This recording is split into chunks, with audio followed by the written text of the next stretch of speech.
Welcome, I'm Nazeeg Haneshian from Horizon Weekly, and today we have the privilege of having Sue Foxton, the mayor of the Township of North Dumfries, with us today. Welcome.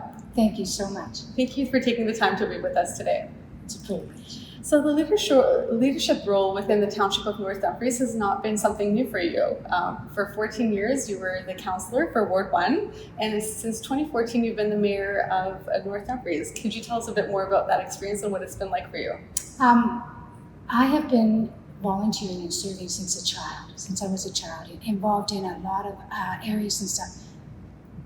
I believe in service. I believe that you are to serve the people. It was something my father and my mother had taught me, that we serve the public, that we're meant to serve. My mother used to say, you do for your neighbors and you take nothing for it. If they ask you to run an errand, you run the errand, and you come right back home, you take nothing, you just say thank you and come home. It was the way we were raised. Yeah, so it's always been a part of your identity. That's right. So what do you think would be the biggest success you've accomplished as a mayor so far? Or throughout your career? You know what? You don't measure successes. If you're not working hard every day, then you're unsuccessful. The successes, there's so much happening all the time, and it's so numerous. If I was going to say anything, it's that I've made North Dumfries known to the federal and provincial government. Mm-hmm. There's not many ministers that can tell you they don't know about North Dumfries. So I would guess that would be my biggest success. Because if you want your community to progress, you have to be known and recognized.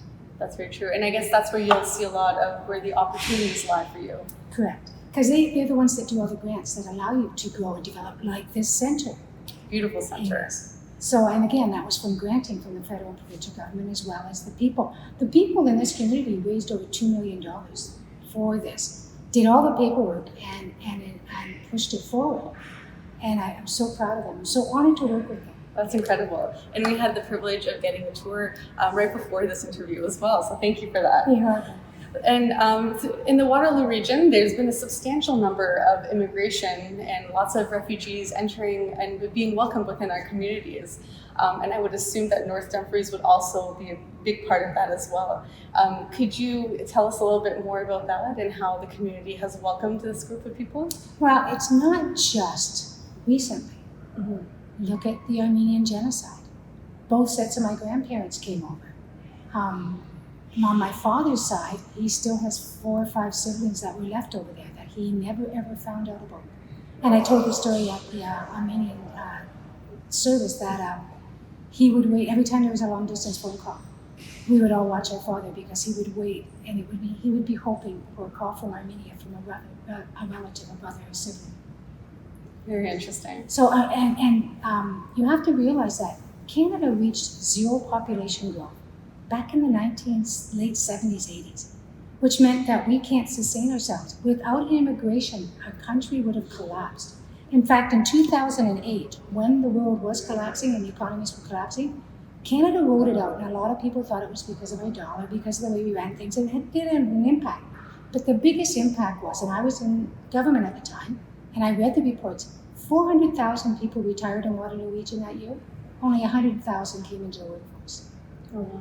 So that prevented the collapse of our system. Without immigration, we would be a struggling country.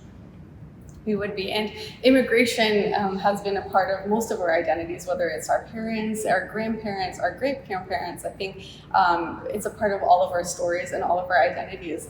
And you mentioned that your father was Armenian, but you do have an Armenian background. And I think for a lot of our following, it'd be very interesting to hear a bit more about your family story and how they immigrated to Canada. Well, I don't know a lot because I'm the second youngest of 7. Oh, wow. But what I do know is that my grandparents on both sides immigrated, one to Cambridge and one to Brantford.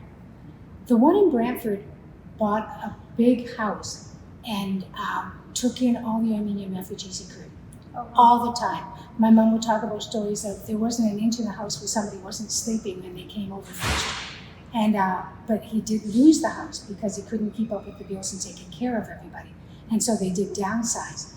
My father's father came over and he brought the Armenian Bible over. And all the Armenians in Cambridge at that time would have to go over every Saturday and read from the Armenian Bible. Oh, that's beautiful. Yeah, so strong Armenian heritage, strong beliefs in the Armenian people. And I'm so honored to be Armenian. I believe we are strong, we're honorable people. We are moving forward. We do not stay within the rut. Yes, resilience is a part of our identity. Very Yes. resilient. And I can see the connection of you and all of your service to the community here and where you get it from. It's been a part of your identity for most time. Yes. It's very interesting.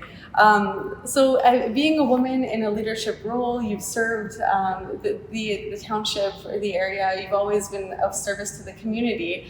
And within your role, we've got a lot of following individuals, a lot of young ladies who would aspire to be in a similar role to you one day. Or better. And inevitably, there's always challenges and opportunities that come with a role like that. So perhaps you could share a word of advice or something with our following based on that as well. I was involved with the Political Women's School, and it had 100 women come and learn about running for politics. And at that time, when I spoke, I said a couple of things, and one of them I think is so true that I should say to anyone. When you're faced with hatred, under every hatred, first had to start a hurt. The hurt had to be people that believed they weren't listened to, or understood, or nobody cared about their problem. So you have to let people vent. They have to get rid of the hatred, and then when they're done venting, you have to say, okay, let's go back to the basic problem. What's your basic problem, and let's see how we can resolve it. So allow people to vent. And people love to vent on politicians. So allow them to hate, allow them to vent, and then come back with logic and come back with answers. And if you don't have an answer, say so. Say you can look into it, you'll try and find out, but we don't know everything. Mm-hmm. So that's, I think, the number one thing. When you fight hate with hate, you scar both of you. Right. So let it go, let the hate go. How can we make things better? And I think that's the most important. You know, when we talked about immigration, what we talked about was inclusiveness and respect for one another, respect for our differences. I'm afraid that may be dying in our society, and I need whoever's watching this to take that to heart and don't let it die.